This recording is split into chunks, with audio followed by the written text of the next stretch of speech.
This is Pamela Smythe, Media Relations Manager at the University of Waterloo. I'm one of the hosts of Beyond the Bulletin, the podcast of internal communications at the university. We bring you news and views from the U Waterloo community. Please spread the word that we're on SoundCloud.com or wherever you get your podcasts. And now the interview from episode 120 of Beyond the Bulletin. Sometimes it can be tough to distinguish truth from misinformation or disinformation, and even if you can, there may be others around you who can't. Conflict often results. Rob Danisch is a professor of communication arts and hosts his own podcast called Now We're Talking. He says beyond harsh exchanges on social media or uncomfortable family gatherings, the information we share and the language we use could have real implications for our society. He has suggestions for better communication. Rob, welcome to the podcast. Hi, Pamela. Thanks so much for having me. I really appreciate it. What's the difference between misinformation and disinformation? Misinformation is when we spread or circulate false information, regardless of whether we intend to mislead someone. So if we say something that's false, but we're not aware that it's false, we're spreading misinformation.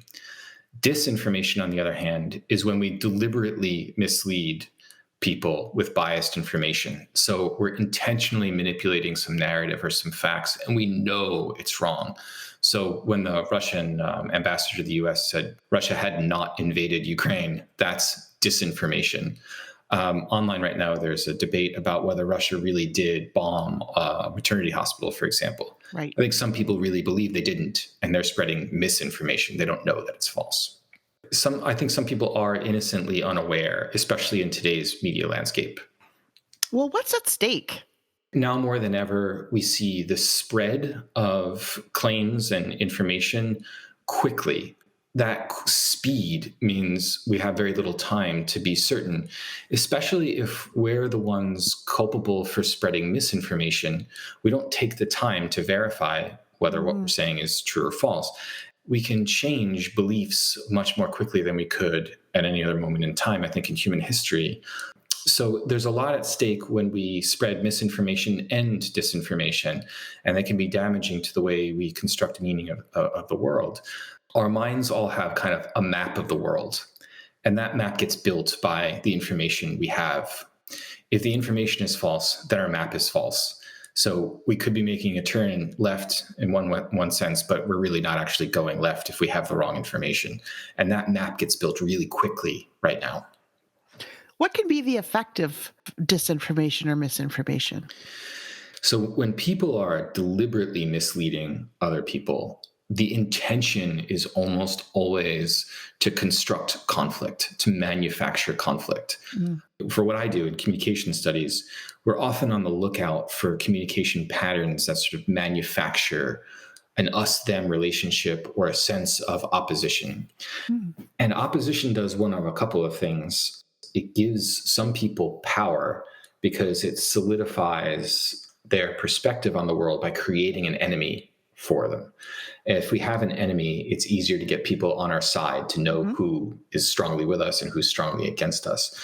Misinformation may not manufacture conflict in the same kind of obvious or intentional way, but it manufactures distrust, which is often the seed of conflict.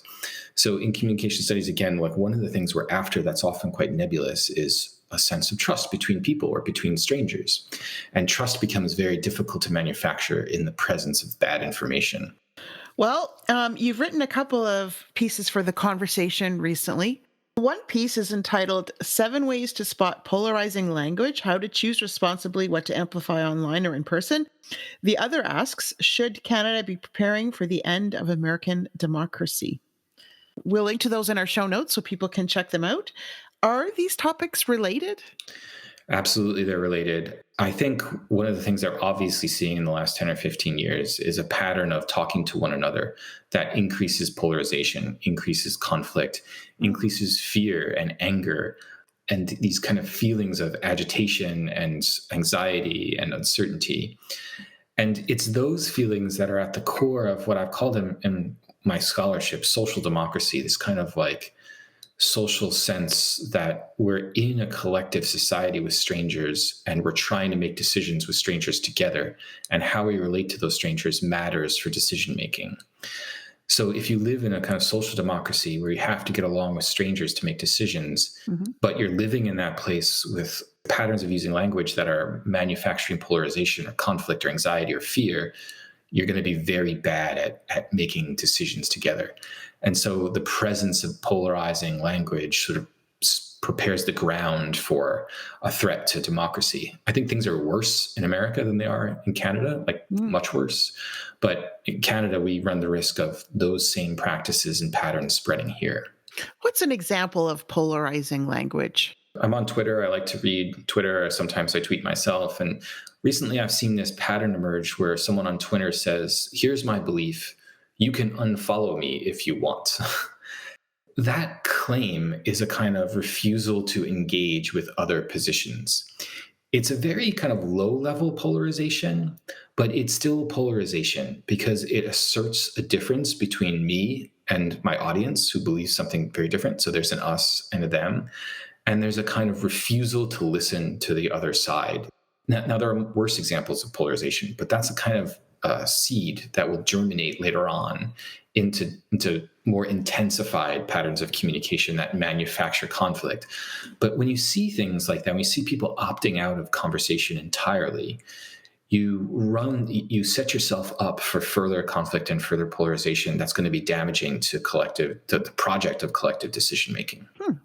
I'm not suggesting that we should have to listen to everybody's position or that we need to be friends with everyone. But I think in our moment, we're particularly embedded in these social media networks. Mm-hmm. And if we learn our habits of interaction with strangers from these networks, and that's the only habit we've got, then I'm worried.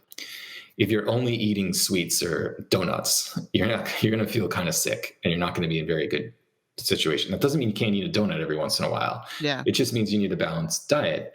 And the worry in a kind of social media saturated environment is that our diet is all donuts. It's all this kind of refusal to engagement. I'm only going to be friends with people that like my position. And it creates a dynamic where I'm a member of an in-group and there's an out-group, and there's a conflict between the in-group and the out-group, and that is the seed for conflict and polarization and the kind of undoing of democracy. Social media platforms have come under fire for not doing enough to stop the spread of disinformation. They have made some effort to put some checks in place and even deplatform some people by removing accounts. What happens on social media that helps give oxygen to these wrong and sometimes dangerous ideas?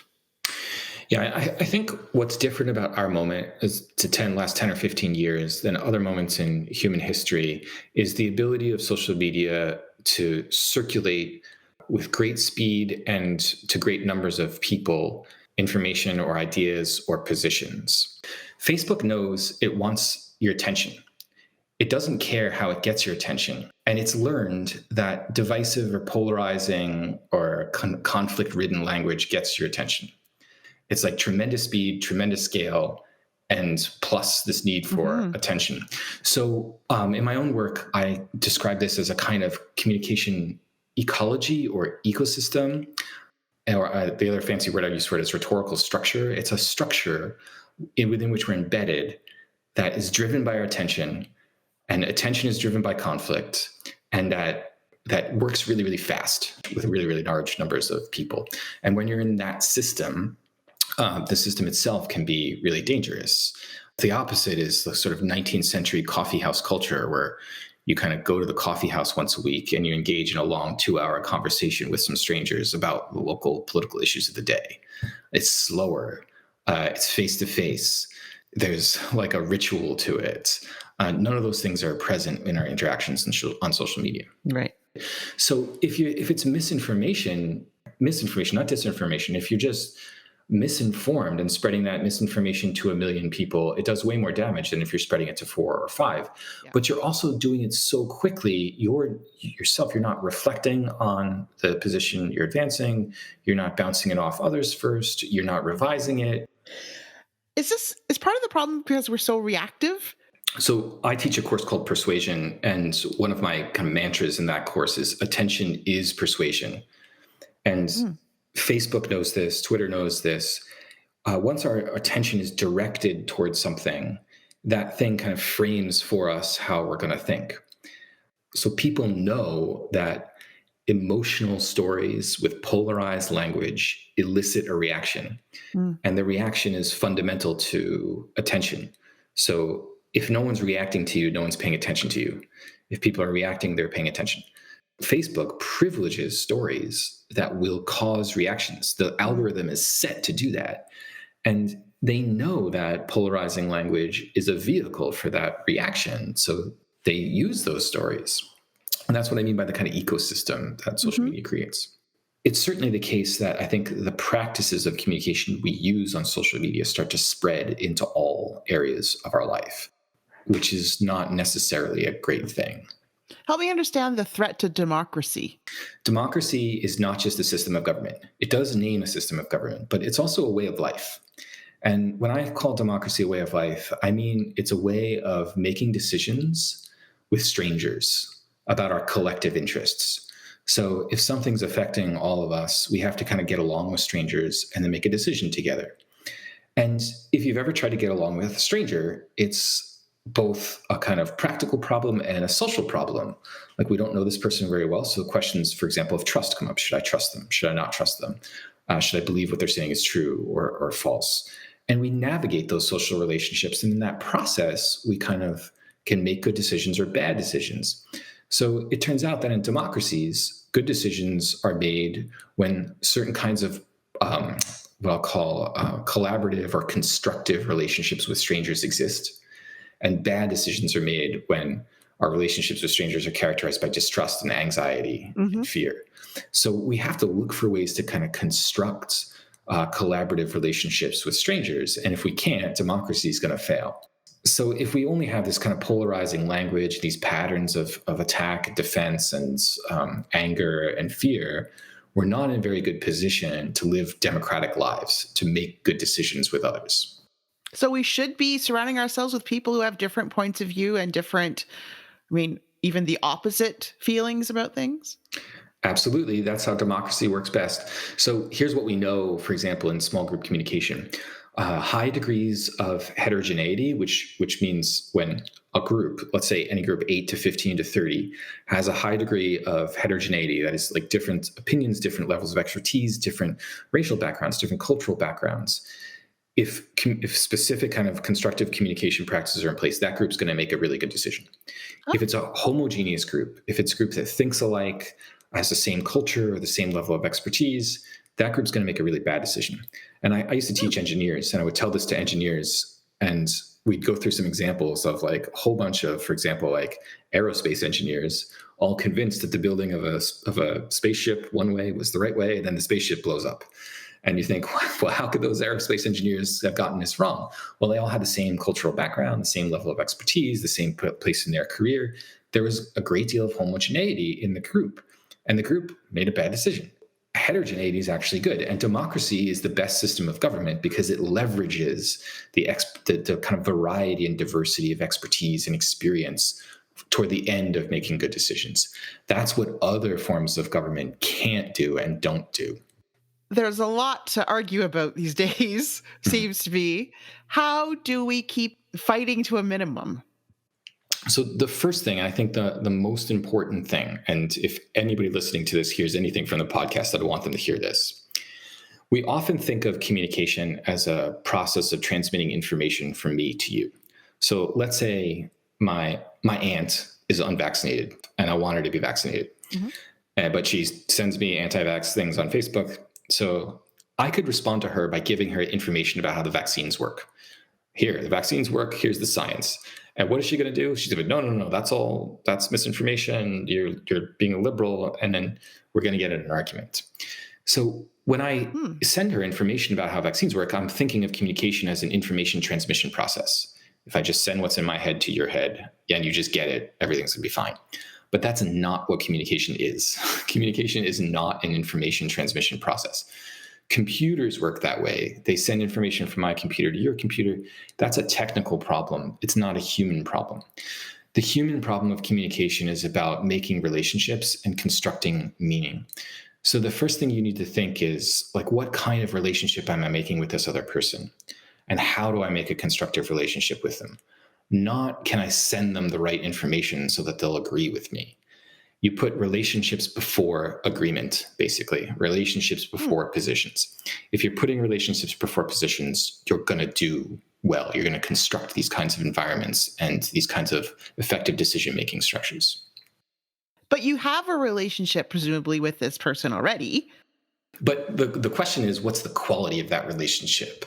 Psychologists have this phrase called reactants.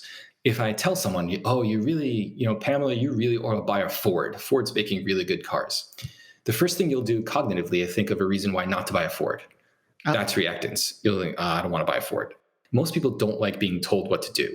So if my aunt is already an anti-vaxxer, if I tell her you really ought to get vaccinated, she's going to come up with more reasons not to get vaccinated. When I'm doing that, I'm characterizing our relationship by one of an imbalance of power and knowledge. I'm saying to this other person, I know more than you, I'm more powerful than you, you're lesser and weaker.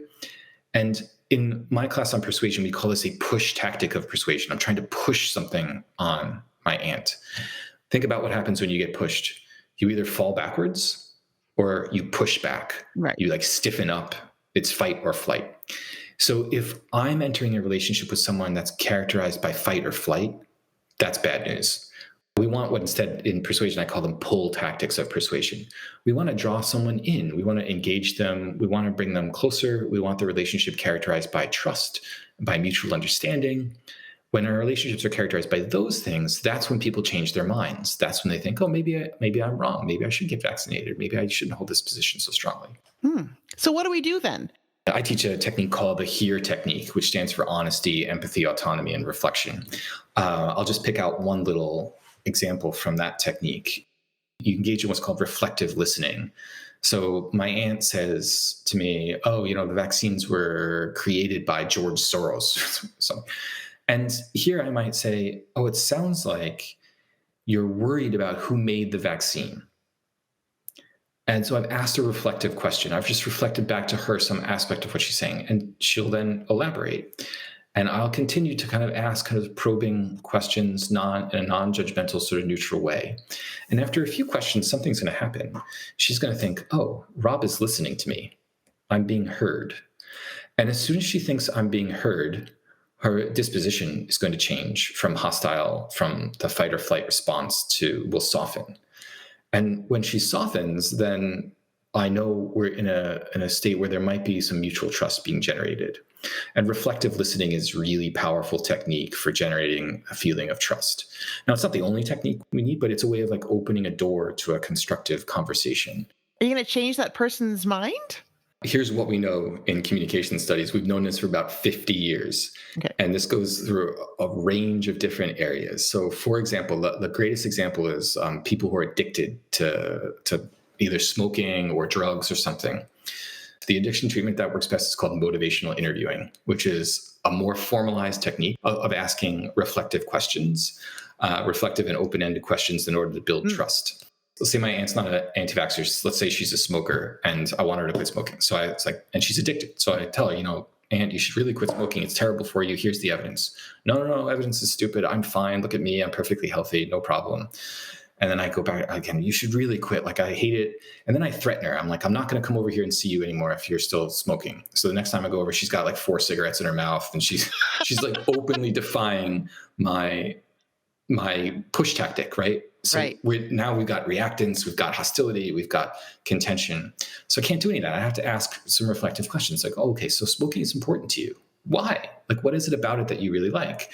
Oh, this is, she gives me some answers. So I continue to reflectively listen. And what I'm listening for is a moment of uncertainty or a moment in which she begins to reflect on her own reasoning. And in what we know is that people are always much less certain than they admit or they let on. So she may think she really loves smoking, but she's just saying that. Down deep, she's not sure. And everybody's a little unsure. We're all a little unsure. So communicatively, what we want is to open that uncertainty up for a collaborative, kind of constructive conversation.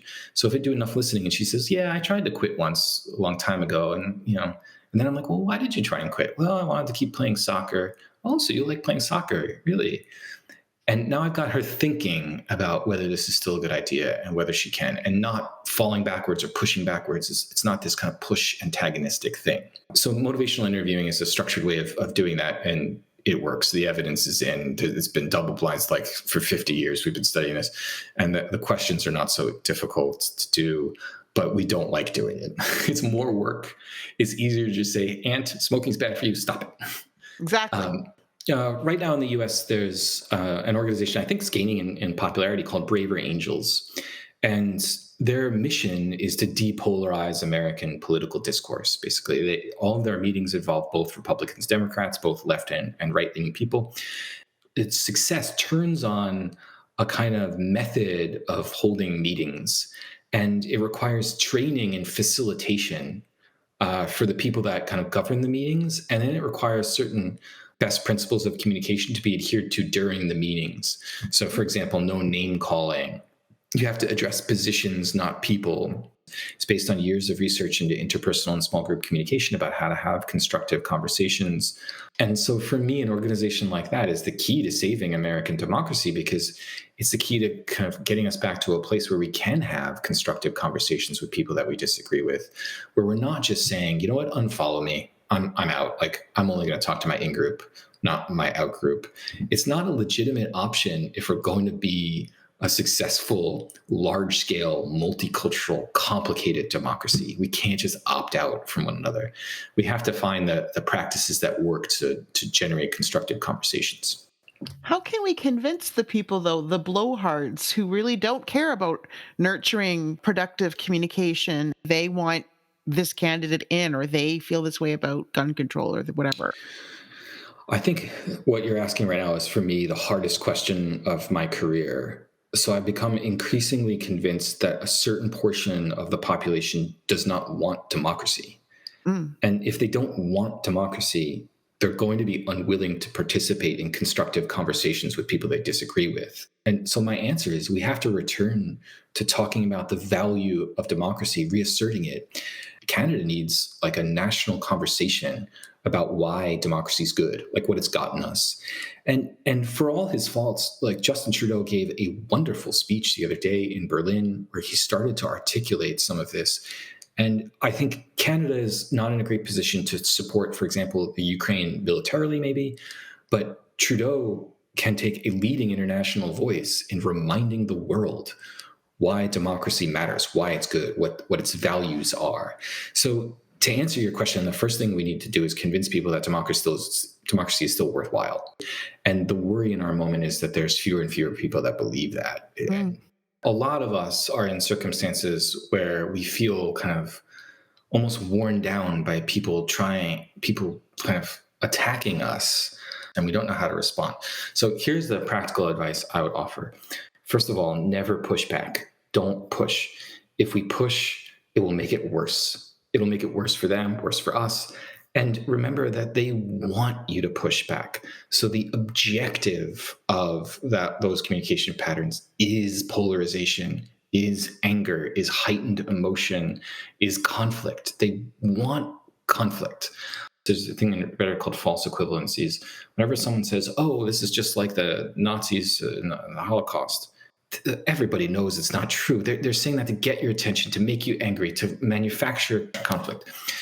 Instead of pushing back, try neutral, reflective listening. So sometimes it's letting people have their emotional space, neutrally absorbing those emotions, listening to them, acknowledging them. And then when the person has settled down, then try to constructively engage them. But if you're in a department meeting and a colleague is pushing really hard, getting emotional, and you push back, that's going to make the meeting go really poorly. Just like it's going to make Thanksgiving dinner go really poorly if your uncle is pushing you about something and you push back.